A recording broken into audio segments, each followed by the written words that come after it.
পশ্চিমবঙ্গের সবটা তো খারাপ ছিল না। তৃণমূলের মুশকিল হয়েছিল দুর্নীতি এবং দুর্বৃত্তায়ন এবং বিপুল পরিমাণ সরকারি চাকরি নিয়ে গোলমাল পাকানো, সীমান্ত সুরক্ষা।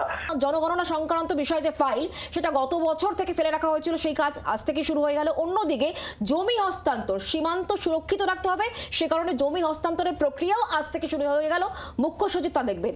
এই দুটো সিদ্ধান্তকে আপনি কিভাবে দেখছেন? আমি স্বাগত জানাচ্ছি। অত্যন্ত পজিটিভ সিদ্ধান্ত। নতুন করে উন্নয়নের দরজা খুলে যাওয়া, ন্যায়ের দরজা খুলে যাওয়া। যেমন এসএসসির ক্ষেত্রে আমরা দেখলাম ওএমআর সিট প্রকাশিত হলো এই এতদিন পরে, ঠিক তেমনই সীমান্ত সুরক্ষার জন্য জমি হস্তান্তর অত্যন্ত দরকার, অত্যন্ত প্রয়োজনীয়। সীমান্তকে অরক্ষিত রাখার দায়িত্ব দিয়েছিল 15 বছর ধরে এই মাননীয় সরকার। আজকে প্রথম দিনেতেই পদক্ষেপ, আমি হ্যাটস অফ শুভেন্দু অধিকারীকে শুভেচ্ছা জানাচ্ছি। আর জনগণনা অবশ্যই করতে হবে, এটা অত্যন্ত প্রয়োজনীয় একটা পদক্ষেপ। আমি অত্যন্ত খুশি যে প্রথম দিনই দুটো উল্লেখযোগ্য পদক্ষেপ দিয়েছে তারা সরকার। আমি জানি দীর্ঘদিন ধরে তারা ভাবনা চিন্তা করেছিল এবং দ্রুত কাজ, প্রয়োজনীয় কাজ দ্রুত করতে হবে। এই দাও ইমিডিয়েটলি, এই যে শব্দটা আমরা এক্ষুনি আমাদের কাজটা করব। যেখানে সামান্য শিক্ষার দুর্নীতির ব্যাপারে তদন্ত করতে গিয়ে বছর পর বছর লাগিয়েছে। কতদিন ধরে কেন্দ্র সরকার বলেছে আমরা ফেন্সিং করব, জমি দিন, জমি দিন, জমি দিন। অনুপ্রবেশকারীরা ঢুকে যাচ্ছে, এই বাংলাকে করিডোর করে ফেলেছে বাংলাদেশরা। এই বাংলা হচ্ছে ভারতবর্ষের দুষ্কৃতি, অনুপ্রবেশকারী ঢোকার করিডোর। এটা বন্ধ করার জন্য জমির দরকার ছিল। মাননীয়া ওদেরকে খুব পছন্দ, ওই দুধের গাইদের সংখ্যা বৃদ্ধি হবে, এটা মাননীয়ার খুব পছন্দ। ভারত অরক্ষিত থাকবে, এটা মাননীয়ার খুব পছন্দ ছিল। শুভেন্দু বাবুরা ঢুকেই জমি চাওয়ার যে কাজটা সেটা করেছেন। নিশ্চয়ই এই চারিদিকে কাঁটা তারের বেড়া তৈরি হবে, সুরক্ষা তৈরি হবে আমাদের বাউন্ডারিতে। এবং ডাবল ইঞ্জিনের সরকারের সুবিধাও সাধারণ মানুষ পাবেন, এ কথা উল্লেখ করা হচ্ছে। অনেক ধন্যবাদ আমাদের সঙ্গে টেলিফোন লাইনে থাকার জন্য। শুভময় মৈত্র, রাজনৈতিক বিশ্লেষক, এই মুহূর্তে আমাদের সঙ্গে টেলিফোন লাইনে রয়েছেন। শুভময় বাবু, কেন্দ্রীয় সব প্রকল্পে যুক্ত হচ্ছে বাংলা এবং সামাজিক যে সমস্ত প্রকল্প চালু রয়েছে সেগুলোও কিন্তু চালুই থাকবে, এমনই সিদ্ধান্ত। এছাড়া সীমান্ত সুরক্ষা নিয়ে সিদ্ধান্ত রয়েছে, আরো সিদ্ধান্ত যেগুলো নেওয়া হয়েছে। কি বলবেন আজকে প্রথম বৈঠকের পর যে কথা ঘোষণা করলেন মুখ্যমন্ত্রী?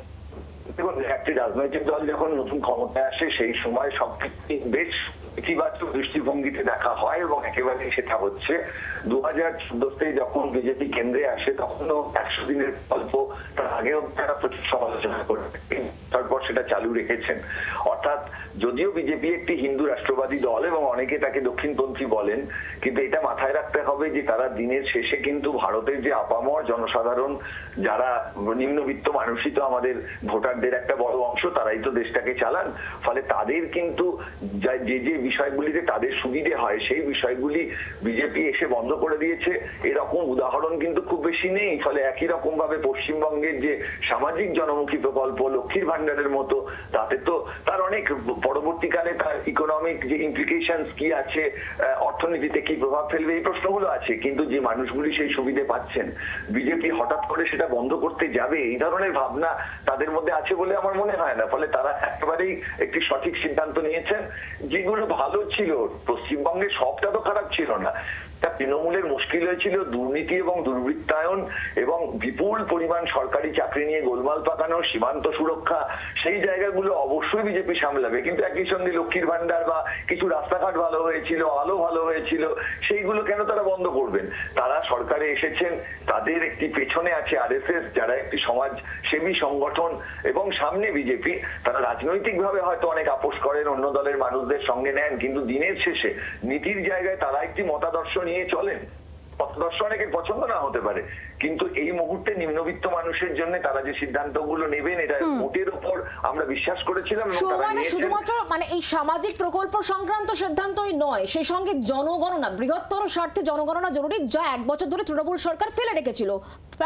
সেই জায়গা থেকে এই আজকে থেকে তার কাজ শুরু হলো, এই সিদ্ধান্তকে কিভাবে দেখেন? একেবারেই খুব ভালো সিদ্ধান্ত, কিন্তু একই প্রশ্ন তো বিজেপির দিকেও যাবে যে আমাদের তো 2011-র পর গোটা দেশে আদমশুমারি হয়নি। ফলে বিজেপিকে তো গোটা দেশেরটাও করতে হবে। সেটার জন্য তো শুধু তৃণমূল কংগ্রেসকে দায়ী করলে হবে না, এই কাজগুলো রাষ্ট্র ব্যবস্থাকে করতে হবে। তৃণমূল বিজেপির মধ্যে যে অশান্তির কথা বারবার সামনে এসেছে প্রশাসনিক ভাবে, সেই জায়গা থেকে বেরিয়ে রাজ্য যদি কিছু কাজ শুরু করেন, এবং যেটা খুব সাবধানে থাকতে হবে, প্রচুর সংখ্যালঘু মানুষ আছেন যারা আমাদের দেশের নাগরিক। এই যে গোটা প্রসেসে বিজেপির প্রচারের সময় তো তাদের বিরুদ্ধে প্রচুর বক্তব্য ছিল।